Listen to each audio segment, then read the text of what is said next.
X-Men the Animated Series Dark Phoenix Saga previews coming right up. Mr. Clicks Flick is brought to you by Lucky Dice Cafe out of Huntsville, Alabama, home of the ROC. No matter if you're in the United States or around the world, Lucky Dice Cafe has the winning role for all your gaming needs. You can visit them at LuckyDiceCafe.com or on their Facebook page using the link found in the description of this video. Mr. Clicks Flicks is also brought to you by TrollandToad.com, one of the largest online gaming retailers. Use the promo code Mr. Clicks Flicks for 5% off your Heroclix order today. Alright guys, so like I said in the intro, we are taking a look at some X-Men the Dark Phoenix Saga Heroclix previews. This are from the X-Men the Animated Series, so the hype is real for this one. Any of you guys that watch the series, let me know your favorite episode that you remember off the top of your head. You don't have to remember the episode name, but let me know that in the comments below. I'd be really interested to see those. I got a few off the top of my head that are my favorites, but I want to see what yours are. So let's go ahead and take a look at these previews and get the conversation started. So up first we have Professor X, number 35 in the set. Looks to be a super rare. Has the Illuminati, Shi'ar, X-Men, and Scientist keywords. Has two traits, a special on his attack and a special on his damage. His first trait is called Cerebro, enhances my ability to locate mutants and humans alike. Colossal stamina, but only if a character has his influence token. Power, give another character within range an influence token. When Professor X clears, remove all of his influence tokens. So he has colossal stamina, has to take a power action to put these influence tokens on, and then once he clears, he has to pull them all off. They better do something pretty special to warrant using the colossal stamina to try to keep him on. But anyway, his other trait is called Open Your Mind, absorb what Cerebro has to offer. When Professor X uses leadership, characters with an influence token are considered adjacent. When Professor X uses mind control, incapacitate, penetrating psychic blast, or outwit, he may target characters with an influence token regardless of line of fire. So that's pretty good there. So regardless of line of fire, you can use leadership, outwit, penetrating psychic blast, incapacitate, mind control if they have an influence token. Okay, that's not too terrible. And then the special on his attack is called Violence Will Solve Nothing. We must try to use our gifts to bring peace to mankind. Incapacitate, but only if a friendly character has been hit this game. Penetrating Psychic Blast, but only if a friendly character has been KO'd by an opponent's attack this game. I'm not sure how I feel about that. I hate things that are dependent on if something bad happened already. Not a big fan. The special on his damage is called We Must Not Let Hate Prevail. Leadership, outwit, shape change. All of those are pretty good. I can get on board with that. He is 100 points, has the X-Men team ability, 9 range, single target, 6 movement with mind control, 9 attack with that special, 17 defense with willpower, 2 damage with that special. Oh, man, I feel like they haven't made a properly costed Professor X in a long time. Okay, so to set the picture for you. All right, turn 1, the first turn you're able to, you take a power action, place an influence token on somebody. Okay, your influence tokens on your friendly characters are only going to help you with leadership, so it depends on how much you want to really pull tokens from that person as to whether or not you use it turn 1, or you wait until you're in position and then put them on an opponent. It seems like it's way more lucrative to put it on an opponent. But anyway, so you take that action. Then turn 2, let's say, you place another influence token, which is another power action, which means you're not attacking or anything. And then you can use, your leadership or outwit or whatever. Then turn 3 is where this starts getting a little iffy for me, where you have to use your colossal stamina, because if you don't, then you have to clear all your influence tokens that you just worked the last 2 turns to get. And that improves your attack value, and it looks like his attack and damage values improve his whole dial, which are good.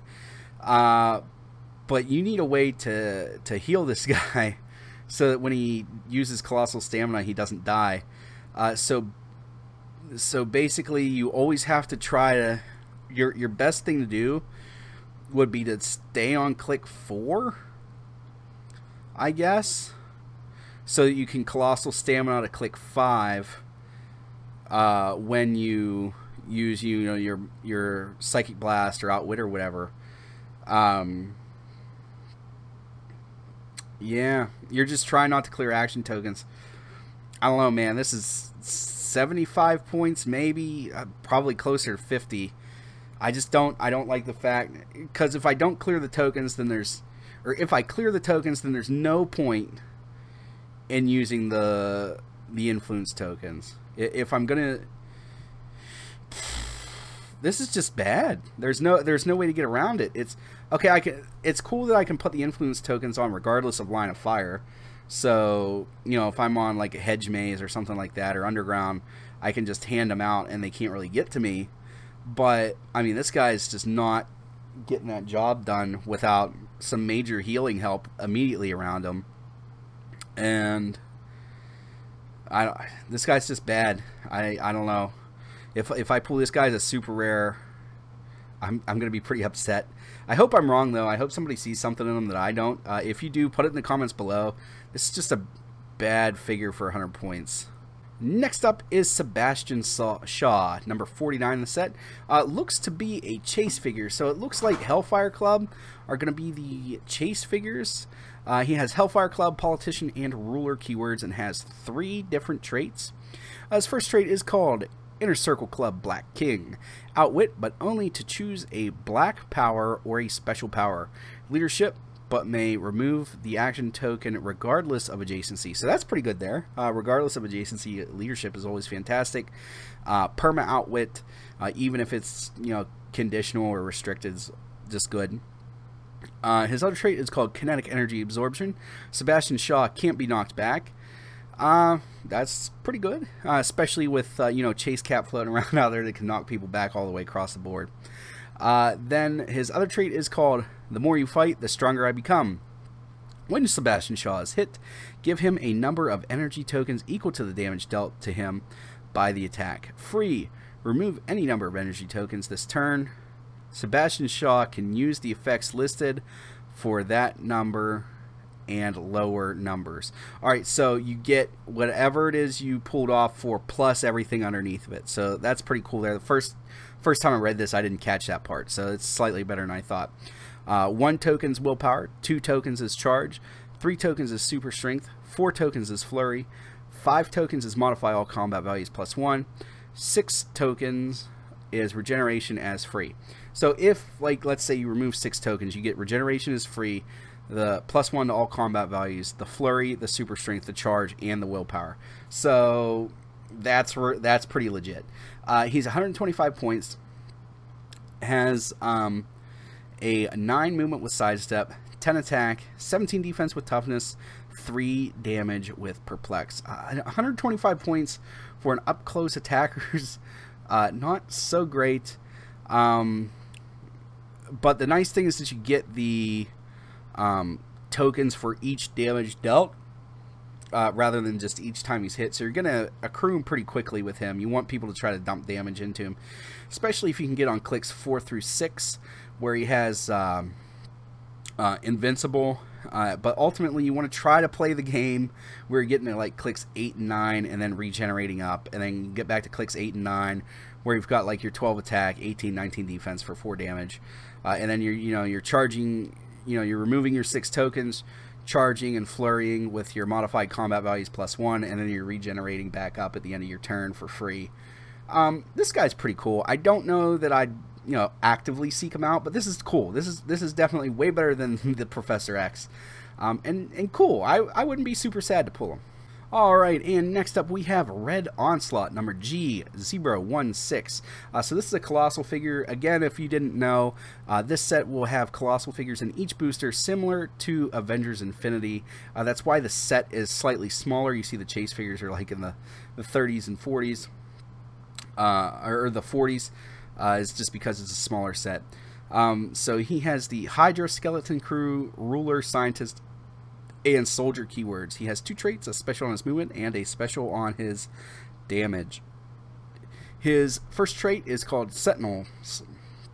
Free. If an opponent's force has more characters than your force does, generate a Sentinel bystander. Maximum 3 for 600 points, maximum 2 for 300 points, maximum 1 for 150 points. So pretty cool there. You always get a free Sentinel if you're, getting out, your opponent has more figures than you do. So that's pretty neat. Then the other trait is called Behind the Scenes. Red Onslaught can't be targeted by opposing characters 5 or more squares away. That's pretty good. That is reminiscent of Beta Ray Bill. So I could definitely see, just for that ability alone, hunting this guy down. And I'll tell you why later. I also think this guy's good. The special on his movement is called World War Hate. Mind Control Sidestep. When Red Onslaught uses Mind Control, targeting a single opposing character and hits for the rest of the game, that character does not have any keywords and can't use team abilities. That's pretty strong there. And then the special on his damage is called Omega Level, Mastermind, Leadership, Outwit. When Red Onslaught uses Leadership and succeeds, you may also choose an opposing character within range and a standard power. Give the chosen character an action token, and that character can't use that chosen power until your next turn.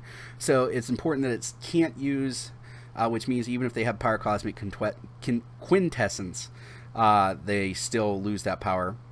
The Sentinels are pretty good. They have 6 range, single target, 8 movement with sidestep, 10 attack with nothing on it, 18 defense, invulnerability, and indomitability, 3 damage, colossal with outwit.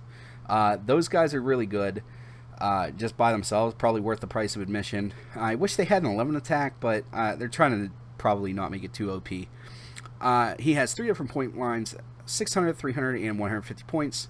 Has the Hydra team ability. At 600 points, starts off with a 9 range triple target, 8 movement with that special and the flight ability, 12 attack with Psychic Blast, 18 defense with Invincible and Indomitability, 5 damage with that special and Colossal. Then at 300 points, he has a 9 movement with Running Shot, 12 attack Psychic Blast, 18 defense Impervious, and 5 damage with that special.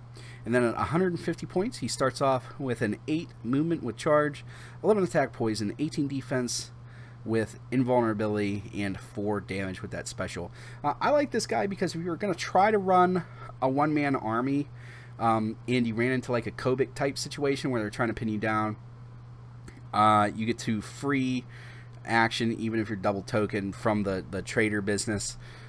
Bring these Sentinels out so that you're not running into the standard problem that a lot of one-man armies are. 150 points isn't bad. I wish he had Running Shot, and since he's a Colossal, you can't like just give him Exospecs or something like that, but there's plenty of ways to get this guy around the board.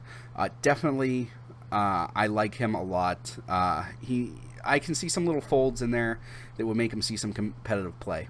So that's all the previews for today. You guys let me know in the comments below which one was your favorite. Always find that stuff interesting to read. If you guys enjoyed this video, make sure to give it a thumbs up, give it a share. It really helps keep me motivated to make these videos. That's all I have for you today. As always, please remember that it's only critical miss if you don't have probability control.